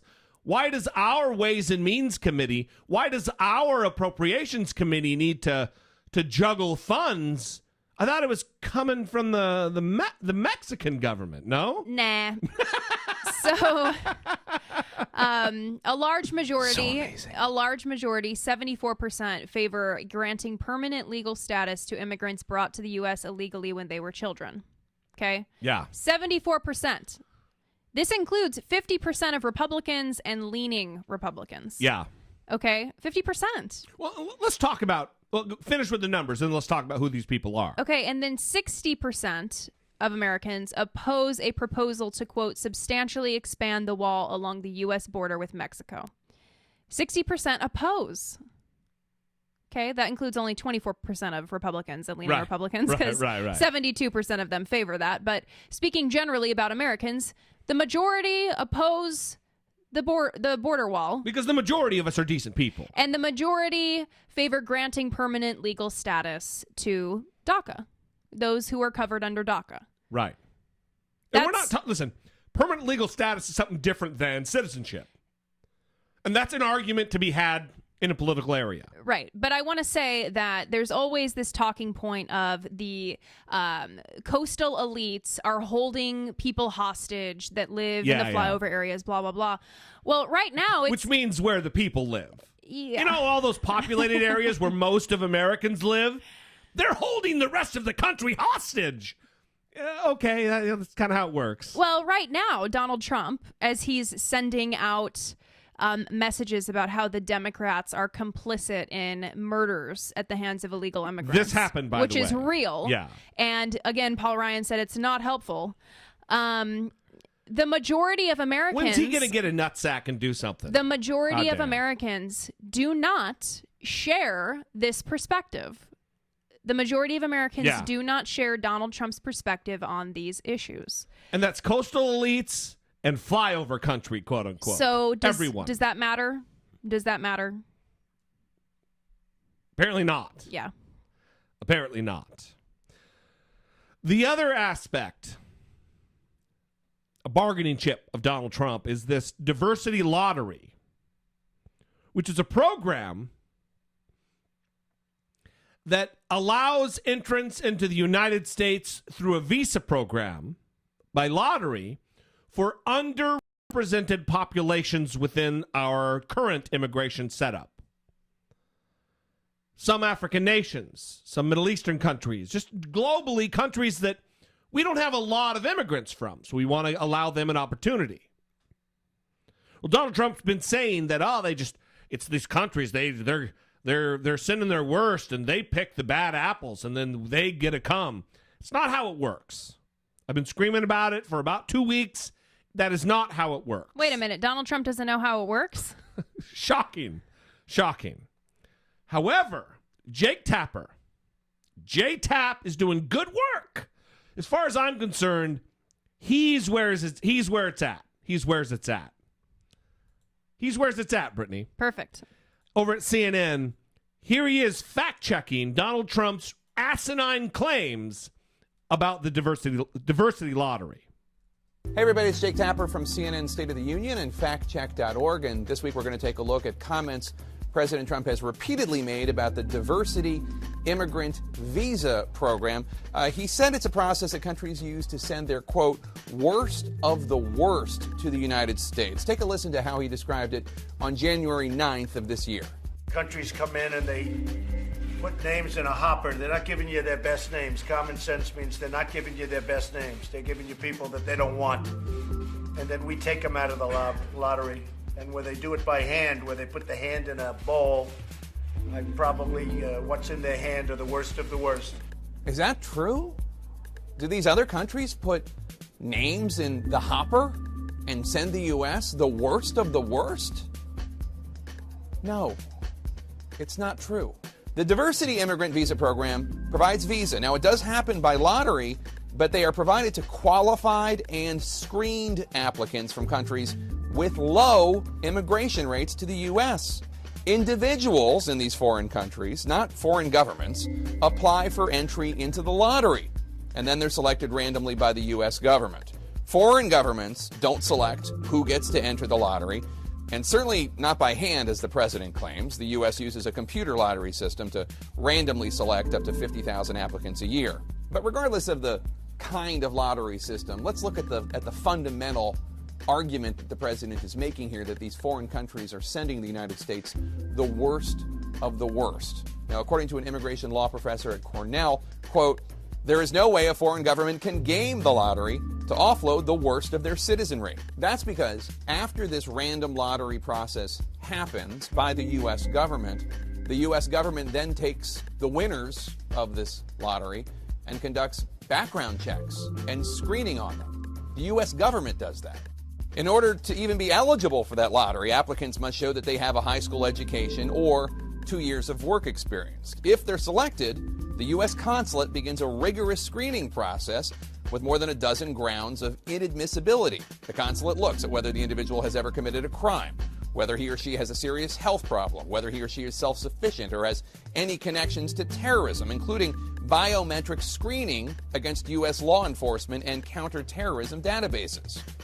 The applicant then has to undergo an interview at the U.S. consulate, and applicants are even, quote, continuously screened both at the time of their visa application and afterwards, according to a State Department official with whom we spoke. So in addition to the fact that the president's claim that the foreign governments are the ones conducting these lotteries, which is not true, the U.S. government is, the U.S. government also then puts these applicants through a rigorous screening process to make sure that they are not the worst of the worst. The way the president describes this program, it's just not true. A reminder to all you politicians out there, you're perfectly entitled to your own opinions, not to your own facts. I'm Jake Tapper for CNN State of the Union and factcheck.org. I got a little CNN flourish there. I wish that facts were more convincing. Yeah.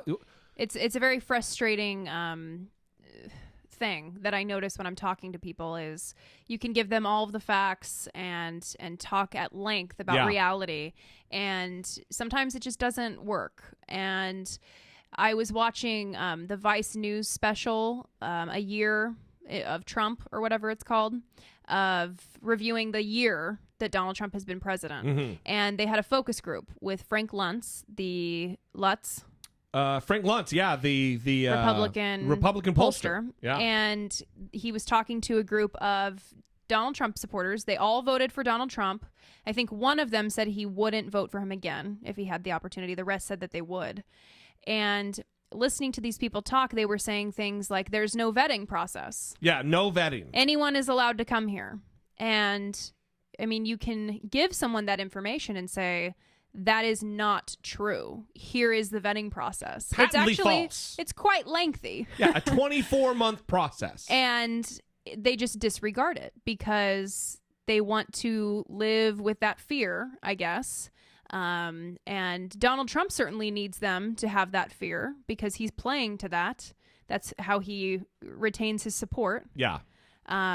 So I don't know. I love those fact check videos, but at the same time, I feel sad because I've had many conversations where it just doesn't seem to do any good. Yeah. Well, listen, we were going to talk. Bringing it down. It's a bummer. It's for sure a bummer. I have a clip here from Jake Tapper again about Donald Trump's changing views on the border wall. I've got some stuff on Steve Bannon and all the Russia investigation shit that's happening. Yeah. Well, I think I'm going to skip that. Yeah. We've gone pretty long, and that's okay. Yeah. But at the top of the show, not for the YouTube audience that's watching on the live stream right now, but it'll be good for them to hear this. But at the top of the show, you heard a White House operator. And she talked about, well, just play it. This is what you heard at the top of the show. Thank you for calling the White House comment line. Thank you for calling the White House. Unfortunately, we cannot answer your call today because congressional Democrats are holding government funding, including funding for our troops and other national security priorities, hostage to an unrelated immigration debate. Due to this obstruction, the government is shut down. In the meantime, you can leave a comment for the president at www.whitehouse.gov/contact. We look forward to taking your calls as soon as the government reopens. Which is hilarious because back when they were taking comments months and months ago, I called and they had shut it down until they could figure out how they were going to use it. Mm-hmm. So now it's, sorry, it's not even open just because of the government shutdown. Playing politics like this with is the White House open? Yes, the White House is open. So should be a message line. It's not like you have to employ anybody. It's a recorder that takes messages. This is politics. Yeah, but there's intent there. Of course there is. They want to paint a picture. In fact, there are reports that Donald Trump has been saying that the government shutdown is good for him. Yes, his family has gone out there and said the same thing. Right, that it's a good thing for them. And this is an opportunity to essentially score political points, right? They can create these memes about Chuck Schumer not being a man of action and being all talk and not actually wanting to work with the Republicans. And all of these things that they've been saying. The government shutdown, in their view, gives them the opportunity to shit all over Democrats. That's exactly right. And highlight the problems within the Democratic Party to them, from their perspective. Yeah. So. Well, here's the thing. It is not just Chuck Schumer who's having a problem dealing with the President of the United States and the White House. Chuck Schumer has said, look, we had a deal. And I left the White House. 2 hours later, I got a call, and they had reneged on that deal. They pulled the plug on what they had agreed on. Donald Trump cannot be trusted. But it's not just, like I said, Chuck Schumer who's having a problem dealing with this White House. Listen to Lindsey Graham talk about the immigration negotiations that are taking place right now and that are pivotal to this government shutdown. The White House staff, I think, is making it very difficult. I enjoy working with them, but let me give you two examples of the problem. There was a handout given to the bipartisan group last Tuesday where the president did a masterful job on television for 55 minutes. That's the kind of shit right there that bothers me about Lindsey Graham. Yeah, again, He though, did a masterful job on television for about 55 minutes. It was a good performance by Donald Trump. It was good. this is the problem, though. He knows that Donald Trump is watching TV because Donald Trump is always watching TV, particularly CNN. Hate watching CNN. That's right. He hate watches it. And he knows that he needs to somehow get messages to Donald Trump. Yes. Because right now Donald Trump is surrounded by the henchmen. And The Stephen Millers. And he can't get through. He can't get through. And so he's trying to surreptitiously get these messages through. Yeah. He was actually doing it in the Neilsen hearing. That's her name, right? Yeah. Neilsen. And he was trying to sneak messages through to Donald Trump in that hearing. Right, like he's doing here. Right, like it's okay for him to, feel how he feels and make a decision based on that without listening to other people. He talks about what a good heart he has about the issue. Let's listen. We know that's not true. To Lindsey Graham finish this up. Regarding border security, it was a very detailed border security plan that I could support in phase 2, but not phase 1. The president looked at it and said, who did this? This is way too much. I didn't approve this. Then we also heard the president say that the $18 billion request for border security was too much. I could do it for less, and I think you can. So what does the White House staff do a couple of days later? They pitch a proposal for $33 billion. So that's just not credible. I've talked with the president. His heart is right on this issue. I think he's got a good understanding of what will sell. And every time we have a proposal, it is only yanked back by staff members. As long as Stephen Miller is in charge of negotiating immigration, we're going nowhere. He's been an outlier for years. There's a deal to be had, DACA plus for more border security funding. I heard Chuck Schumer say that he agreed to more wall funding, which I think is absolutely appropriate. And we're going to have to do something with legal immigration increases because we don't have the workers we need. So Lindsey Graham is obviously playing the game, right? He's playing the game of politics. He Yes. can't go on CNN and tell everyone that Donald Trump is a dumbass. Right. It wouldn't play well for him. He wouldn't have the clout that he has now. Right. And listen, the talk about whoever has the upper hand is the last person who whispered in his ear. That's not to say that Donald Trump's heart is in the right place. His heart isn't in the right place. I Because agree with even that. if you have someone, even if you have the devil on your shoulder telling you what to do, if your heart is in the right place, you don't listen to the devil on your shoulder. Not just that. Even if Stephen Miller 15 minutes ago talked about immigration in a shitty way, in a racist way, it doesn't make you think that all Haitians have AIDS or all Nigerians live in huts. Right. Or talk about their countries as shitholes. Right. If your heart That's is in his heart. If your heart is in the right place, you will not find these ideas compelling enough to entertain them, compelling enough to adopt them, even temporarily. They will be a non-issue for someone who has a heart in the right place. So Lindsey Graham is giving him way too much credit, but I think he has to do that because he has this end goal in sight, and the end goal being he wants a bipartisan deal made. So he's kind of in a tough spot, but at the same time, maybe a little less S-ing of the Donald Trump D would be appropriate, I think. Just like a little bit less. Just a tiny bit less would be... A slight reduction of the S-ing of the D. It would be appropriate. Yes. If not tasteful. Less S-ing of Trump's D would be tasteful. I think so. A tasteful move on Lindsey Graham's part. I agree. The other thing is his continued use of the word border security. You know, they put forward $18 billion for border security. I don't know why I'm doing that voice, but $18 billion for border security. No, it's $18 billion for the border wall. Don't call the wall border security. because a wall is unnecessary. It's 2018. We have a panoply of different options relative to border security that don't involve a goddamn wall. Don't get things twisted. Senator Graham from South Carolina. It does give me hope, though. The last thing that he said there was that we don't have the workers that we need. So he does understand that there's an economic need for a greater influx of immigration from our southern border.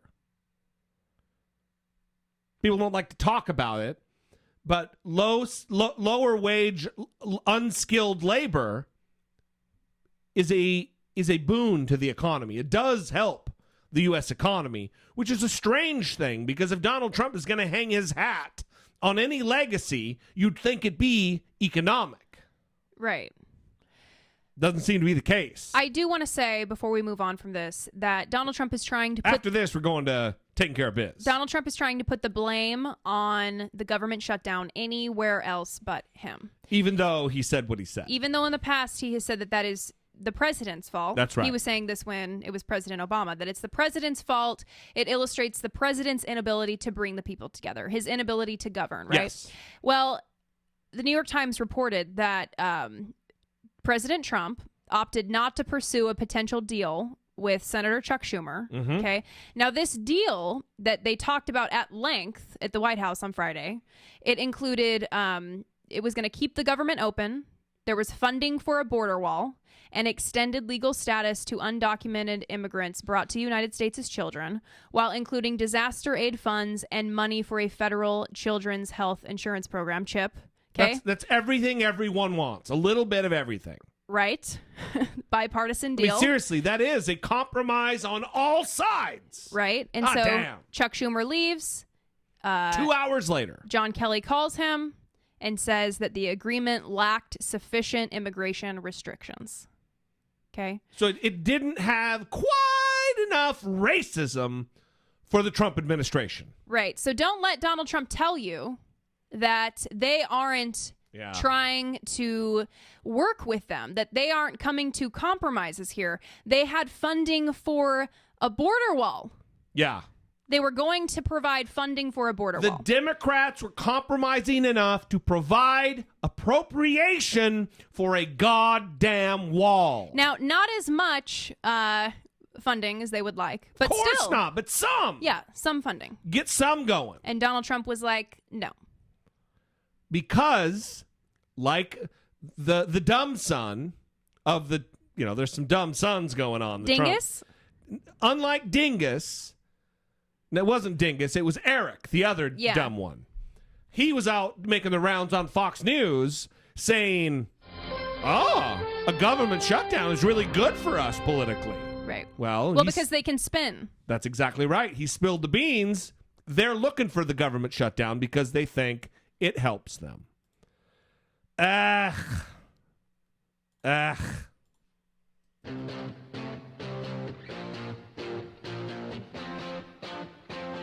Taking care of biz. Tammy Duckworth.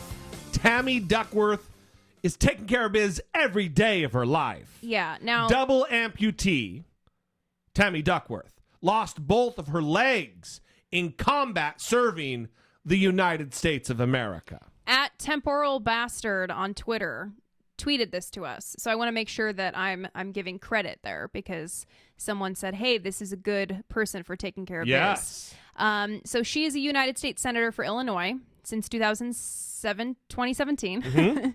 And she, like you said, is a double amputee. Mm-hmm.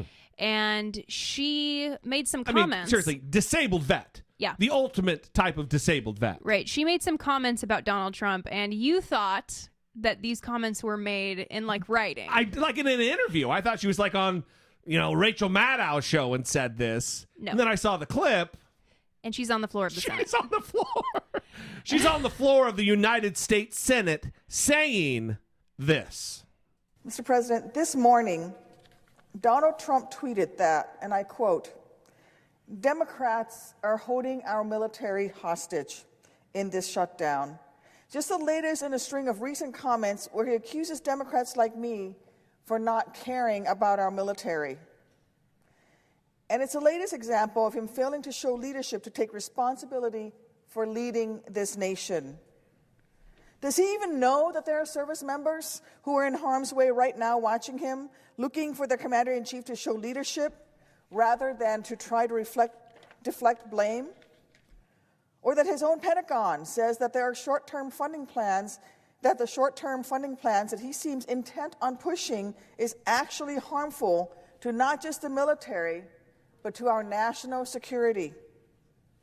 I spent my entire adult life looking out for the well-being, the training, the equipping of the troops for whom I was responsible. Sadly, this is something the current occupant of the Oval Office does not seem to care to do. And I will not be lectured about what our military needs by a 5-deferment draft dodger. And I have a message for Cadet Bone Spurs. If you cared about our military, you'd stop baiting Kim Jong-un into a war that could put 85,000 American troops and millions of innocent civilians in danger. Last night, after the lights had been turned out in the White House and the president had gone to his private quarters, I voted to better train and equip our troops, to stop wasting the taxpayers' dollars with yet another CR. I voted to make sure that our military men and women who are standing the line on the DMZ, who are in Iraq and Afghanistan, across Africa, in Asia, get the help, the support, and the equipment that they need. If the president truly cared about them, then he would stop hiding behind his Twitter account, stop blaming everyone else. And he can tell his party, a party that controls the House, the White House, and the Senate, to do their job. No, I thought she was going to say something else. Nope, that's all she said. Maybe to go. No, she said a lot more. No, that they can go F themselves or something. I mean, that's the direction that was going, right? So amazing. This is great because he needs to hear this. And he needs to hear this from someone like Tammy Duckworth, who is a boss. Who has sacrificed for her country. Right. Unlike Donald Trump. Yeah. And, I mean, she did this in a very respectful way, even though she was saying what she was saying. It's truth. I mean, those are facts, right? So if he finds those things insulting, then he should just like check himself, because those are like factual descriptions of who he is as a person. But you have Mike Pence tweeting, and he's visiting troops abroad, and so they're all standing behind him. Out of the country while it's shut down. The government shut down. They're all standing behind him. Yeah. And he sent this tweet out: despite bipartisan support for a budget resolution, a minority in the Senate has decided to play politics with military pay. America's military deserves better. Understand this. POTUS and I and the American people are not going to put up with it, in all caps. You're the one who's using the military as a political prop. Right. And tweeting about it. Always. And I that seems disrespectful. But who am I to say anything? I mean, take it from Tammy Duckworth. No, absolutely take it from Tammy Duckworth. Yeah. Neither one of these assholes served.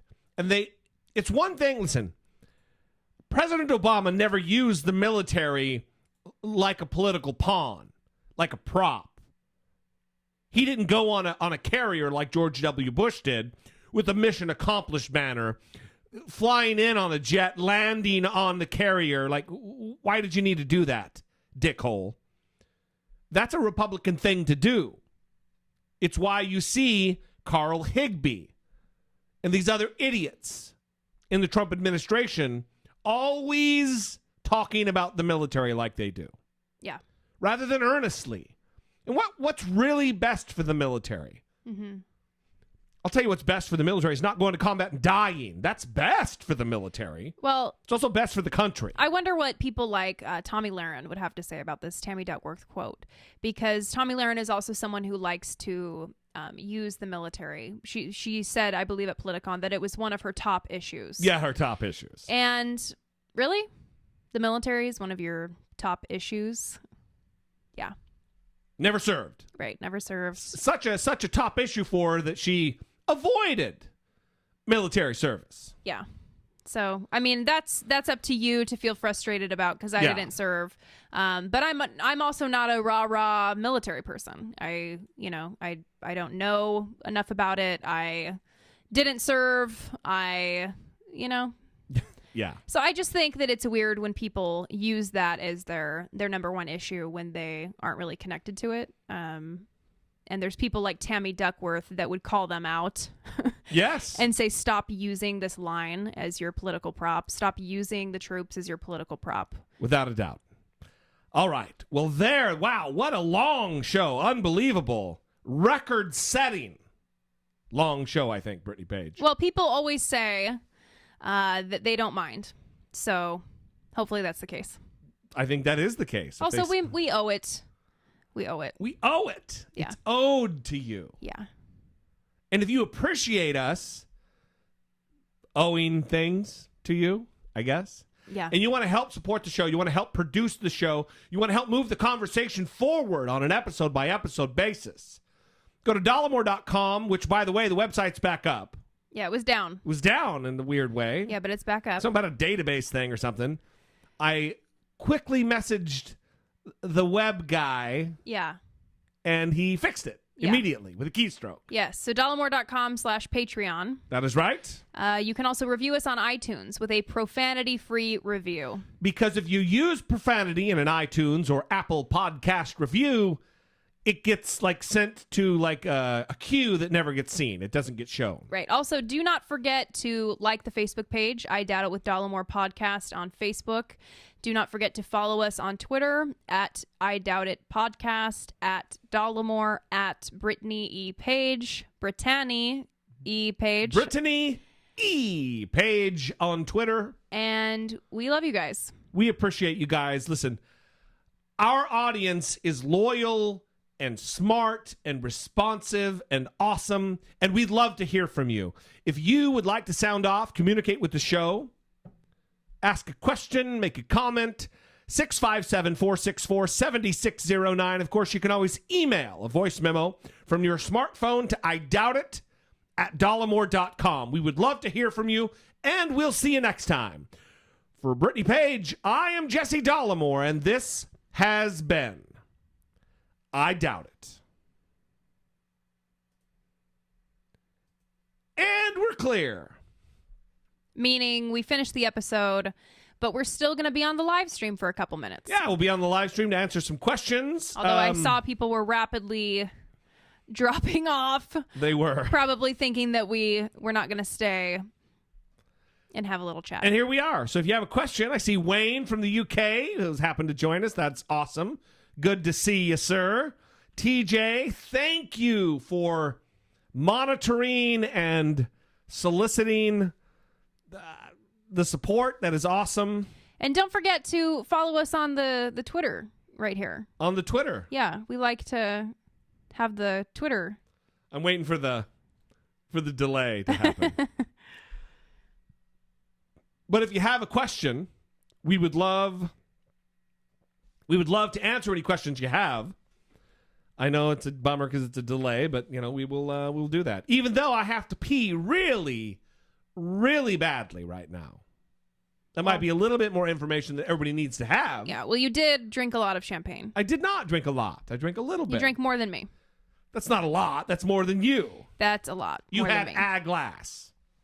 Victor from Chicago, love this live stream. Thank you, Victor. Victor, we appreciate it very much. This is something for our non-Patreon people. We're going to do at least once a month. It's going to be the last Sunday of every month. Yeah, we decided to do it this week again because we failed last week. Yeah, and we will. We're still going to do next week. This was just added because we decided to make up for our absence because of the electricity outage. Right. Last Thursday. And yes, we can say Stephen Miller. Well, he didn't maybe start this, but he certainly has escalated this. He has aggravated this. So Anyway, well, and Stephen Miller's he's gotten more power as the other players fall away. Of course. Well, he worked for Jeff Sessions before this. Yeah. Shocking that the most racist member, apart from maybe the president of the administration, happened to work for the other most racist member of the administration, save for maybe the president, Jeff Sessions. Yeah. Ugh. Anyway, we love you guys. We will see you next time. It will be next Sunday. Same bat time, same bat channel, 6 p.m. Pacific time. And it will be a good time. Thank you, guys. Thank you.